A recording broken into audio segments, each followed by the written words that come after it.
everybody.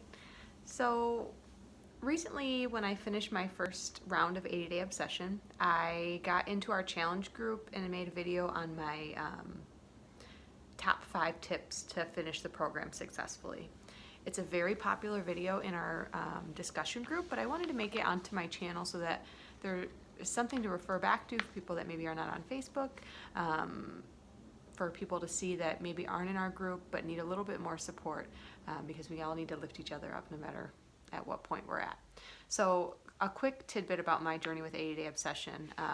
When the coach group launched, I saw my coaches and other coaches around me starting the program, and they asked me to join because I was a challenger, and I'm like, no, because I was not ready. I was doubting myself. I was had fear of failure. I didn't think that I could do it, so I thought that I would fail, and I'm not the type of person that likes that. Nobody does, I don't think. So I waited, and I watched. I watched them for a few weeks. I watched them do it.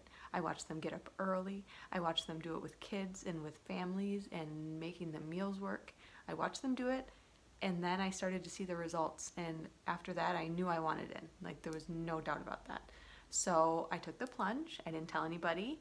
I didn't tell my coach. I just started doing it, and then I was running with it, and it was great. And I didn't miss a workout, and I was doing my best with the meal plan and making it work for me. And I had amazing results. I'd love to share those with you. I can post a link in the comments. I lost over 22 pounds, and I think that this program changed my life, the way that I feel about my body, the way that I see and use food as fuel. It's just amazing, and I just want everybody to love it as much as I do. So my 5 tips to survive 80 Day Obsession, starting with number 5, is personal development. I love Beachbody because it encourages personal development. There's a strong focus, because if you don't feel like, if you don't have self-love, if you don't have body love, it doesn't matter if you lose 5, 10, 15, 30 pounds. When you walk by the mirror, you're not going to be happy with yourself. So it's about getting to know yourself from the inside out, getting to know yourself, because we're changing all the time. Working through your feelings, working through the negative talk and the negative thoughts, because it all makes a big difference. I live, pretty try to be positive as much as possible, but we all get into those mindsets, especially when we're surrounded by negative people, that puts us into that place too. And when we want to be successful and we're trying to better ourselves, by using personal development has personally helped me get away from that. People are being negative at 6:30 in the morning, and I'm like, I just walk away from it, because I don't want that. I don't want to be in that space like they are. So personal development, there's so many options. You can get a book from the library, it's free. You can go buy a book and then make notes and highlight in the margins, which I like to do. You can get a free trial of Audible. The first book is free. My free trial of Audible, my first book was retail $30, and I got it for free, because when you sign up you get a free book. It's awesome. You can go to free podcasts on Apple iTunes, which I listen to every single day on the way to work, because I don't always have time to sit down with a book. So there's lots of options. You can reach out to me and ask me about my favorite ones. I'd love to talk about them with you, because it is very helpful to do personal development while you're doing the program. It doesn't matter, even if you're going through something, it doesn't have to be about your own mind and self-love and stuff. It can be about anything. It can be about your marriage, your kids, anything that you're struggling with. There is something that can help you out there, and you should take advantage of it. Tip number 4 is to pick a consistent time for your workouts. I work out the same time every day. On my work days, I get up early, and when I'm on day shift, and do it. On my off days, when I'm home with my kids, I work out during nap time. It's the same time, because your workout block is going to move with your workout. So don't make it complicated. At least for a couple weeks, until you have your mind wrapped around the meal plan, mind wrapped around the workout block and how you're going to pull this off. Do it the same for those times, because there's no reason to make it hard on yourself. Make it easy on yourself. Don't take the guesswork out of it. Just do the same thing every day. It's not that bad. Just do the same thing every day. It'll help you.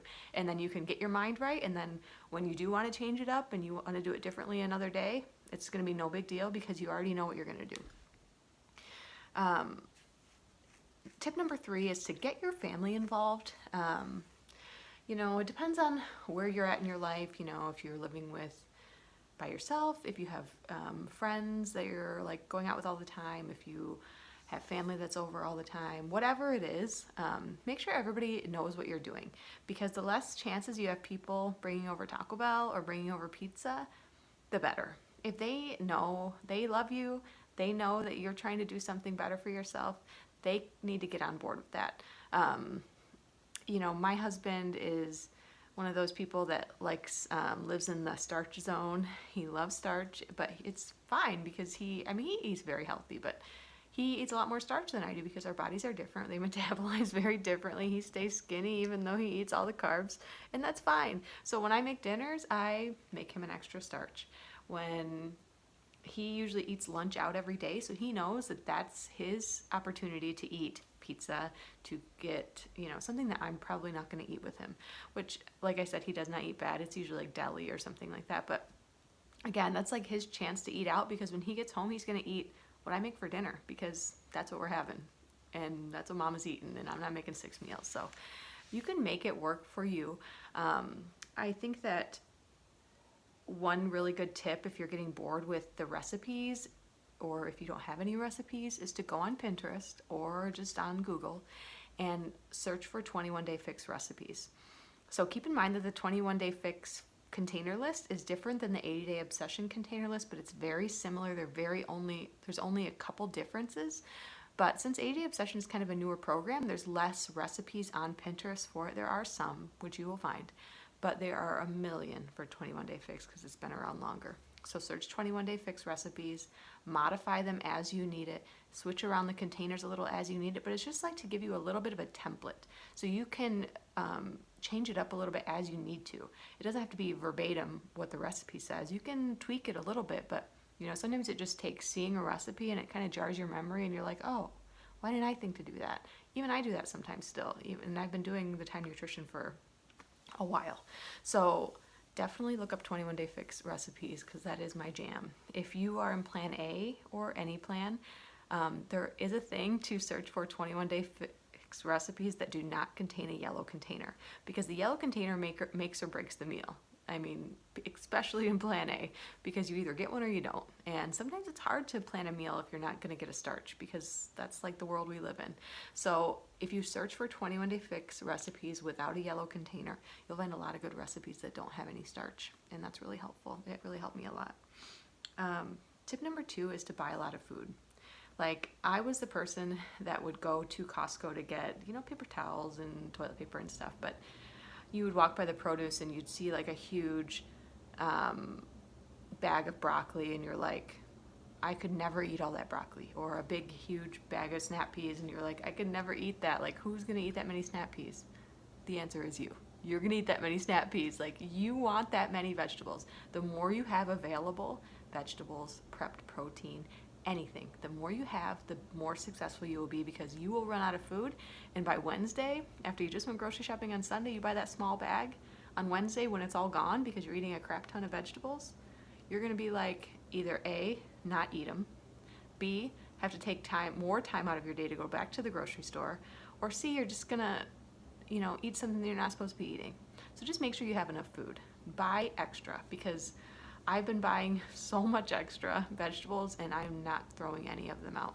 I remember before starting this, I would have like a bag of whatever in the produce drawer in my fridge, and it would get wasted because I was not eating enough vegetables. Like, should have never gotten wasted, because thinking back on it, if that was me now, that would have probably been eaten on Wednesday when it was bought on Sunday. You know what I mean? Like, you just have to have enough things. Have enough things to eat. Go above and beyond in your purchase, because nobody likes to go to the grocery store in the middle of the week or have a shipped order delivered, which is my jam. And have some options. So have some options for proteins. My go-to options in my fridge are always some prep chicken, whether it's kebabs, whether it's shredded chicken, whether it's grilled chicken breast that I got on the grill, whether it's leftover proteins from the past couple dinners that we had, because I always make a ton extra for that exact reason. Whatever it is, make sure you have some options, because you don't want to eat chicken for every meal. You don't want to eat eggs for every meal. Mix it up, because that's going to make you be successful, because if you eat the same exact thing for every protein every meal, it's going to get old real quick, and then you're going to be reaching for whatever it is, your vice. So all leading up to my number one tip to successfully complete 80-day obsession is stick to the meal plan.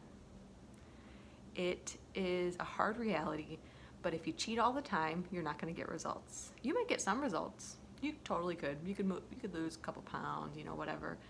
But do you want to get to day 20 or to day 40 or to day 80 and think, gosh, if I really would have tightened up my meal plan, if I would have tightened it up, if I would have stopped drinking, cut it out. Stopped it. Stop that. Stop doing all the other little things that are making your nutrition, instead of a 10 out of 10 every day, that are making it a 7 or a 6 or worse. Whatever you're doing to make those scores low, stop it. Stop doing it. I challenge you, if you're having a hard time with the meal plan, to do it. Stick to the meal plan. Do it 100% at least for 2 weeks. You can do anything for 2 weeks. If you're struggling, stay to yourself, there's no other option. I'm gonna do it. I want results.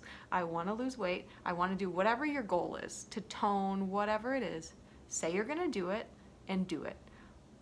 You can send me a message. I can hold you accountable. I can add you to our challenge group if you're not already in it. But whatever you need to do to stay accountable for yourself, do it and stick to the meal plan.